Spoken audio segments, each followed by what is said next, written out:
یہ پرچہ دیا جو حضرت شیخ الحدیث مولانا زکریا رحمۃ اللہ علیہ کی تبلیغی نصاب میں سے انہوں نے لیا پہلی جلد. اب شیخ الحدیث نے وہ سارے انہوں نے دیے ہیں حوالے بھی باقاعدہ فوٹو سٹیٹ بہت ساری روایتیں لکھ دی ہیں جو اب ان دنوں میں مشہور ہو جاتی ہیں. قاضی صاحب بھی بیان کرتے ہیں اور لوگ بھی بیان کرتے ہیں کہ رسول کریم علیہ السلام کا پیشاب فلاں نے پی لیا, آپ کا خون فلاں نے پی لیا, آپ نے یہ بشارت دی کہ بس اب درد نہیں ہوگی, اب تیرے لیے جنت واجب ہوگی. اس کا انہوں نے پوچھا ہے, کچھ سوال بھی کیے ہیں کہ جب قرآن میں آتا خون حرام ہے تو حضور کا خون پھر کیوں لوگ پیتے تھے, اور یہ پخانے پیشاب جو یہ بھی شیخ الحدیث سے لکھتے ہیں کہ پاک ہیں. تو کہتے ہیں کہ جب حضور کے کپڑوں پر بھی یہ چیزیں لگتی تھیں یا بدن پر تو آپ پھر وضو بھی کرتے تھے, طہارت کرتے تھے, پاک تھی تو کیوں کرتے تھے. تو لمبا چوڑا انہوں نے لکھا کہ یہ کیا مصیبت ہے, بہت پڑھے لکھے آدمی, ٹھیک ہے بات, ایسی ضعیف اور کمزور روایتوں نے اسلام کو بدنام کر دیا. ساری دنیا کہتی یا رسول اللہ لوگوں کو صفائی سکھاتے تھے اور اپنا پیشاب بلواتے تھے. تو اس بارے میں زیادہ نہیں بحث کروں گا. یہ میرے پاس مولانا اشرف علی تھانوی کی آخری تصنیف ہے جو انہوں نے اپنے لوگوں سے کہا کہ میری کتابوں میں جو نچوڑ ہے نا, قیمتی نقطے تصوف کے, فقہ کے, حدیث کے, تفسیر کے, وہ لکھ دو. یہ پھر بوادر و نوادر لکھی گئی, بہت چھوٹی کی بات چیز ہے, اور علم رکھنے والے بچوں کو اور استادوں کو تو پڑھنی چاہیے.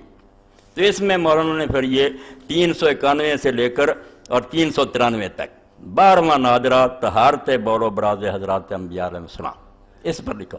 تو فرمایا کہ بھئی اس بارے میں کوئی روایت صحیح نہیں ہے, بالکل یہ ضعیف ہے. ساری بحث کا خلاصہ آخر میں لکھ دیا. پس مسئلہ بالکل منقع ہو گیا کہ طہارت کا دعویٰ بلا دلیل ہے, کہ جو کہتے ہیں انبیاء کی یہ چیزیں پاک ہیں ان کے پاس کوئی دلیل نہیں. وہ ساری روایتوں کو رد کیا کہ کوئی ثابت نہیں, ان میں سب ضعیف ہیں. یہ 3 صفحے میں نے بتا دی. اور دوسری کتاب یہ التلخیص الحبیر فی شرح احادیث رافع الکبیر, یہ حافظ بن حجر العسقلانی کی ہے. انہوں نے لکھی پہلی جلد 30 سے لے کر 31 صفحے تک. یہ جتنی دیں گے نا رسالوں میں کہ ابن زبیر نے پیا پھر سب دے دی, ایک ایک بحث کی ہے کہ یہ راوی جھوٹے ہیں, یہ بھی میں نے حوالہ دے دیا. 30 اور 31 صفحے پہلی جلد کے التلخیص الحبیر ابن حجر. اللہ کے رسول کو اللہ نے جو شانیں دی ہیں نا وہ اس کی محتاج نہیں ہے کہ لوگ پیشاب پئیں اور پخانے کھائیں, یہ کوئی چیزیں نہیں, یہ بالکل گھٹیا لوگوں کی باتیں ہیں.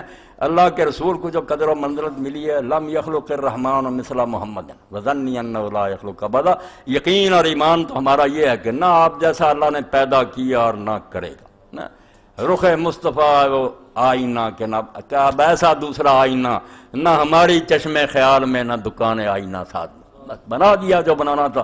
شان قرآن حدیث برا, مگر آپ جھوٹ کا سہارا کیوں لیتے ہیں؟ جو چیزیں ثابت نہیں ان کا ذکر نہ کریں. اب اور جڑی عام طور پہ اچھے بندے بھی لکھ لیں حضور کا پیشاب پی لیا, حضور کا خون کئی صحابی پی گیا, یہ بھی واقعات بڑے بڑے نیک لوگوں نے لکھی ہے مگر گلا جھوٹی. میرے دوست یہ جماعت صاحب بیٹھے عبدالعلی, میں پوچھا نہیں آتا گرمی کے دن, انہیں رکا بھی مینوں بھیجا سی بس شیخ الحدیث مولانا زکریا صاحب نے لکھیاں گلاں, پیشاب پی لیا, خون پی لیا, صاحب نے آخیا نہیں چینوں ہوں جہنم نہیں چھو گی. یہ بھی گپاں, یہاں کا بھی ایک خطبے حل کرنا. دین نو بدنام نہ کرو. غیر مسلم یار نبی اپنا پیشاب پیا, اپنا خون پیا, بشارتاں دیندا سی. حرام جڑا دسیا سی خون حرام ہے وہ کدھر گیا, آپ ہی دین دسیا سی.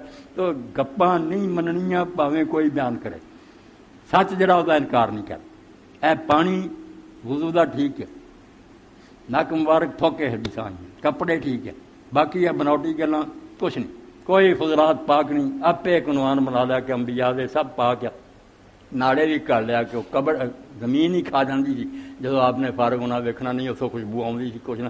یہ بھی من کرتی کرنا ما فوق البشری بناؤن بھی انسان نہیں خدا ہے, یہ نہیں یہاں چیزاں ثبوت. تو چلو آخری بات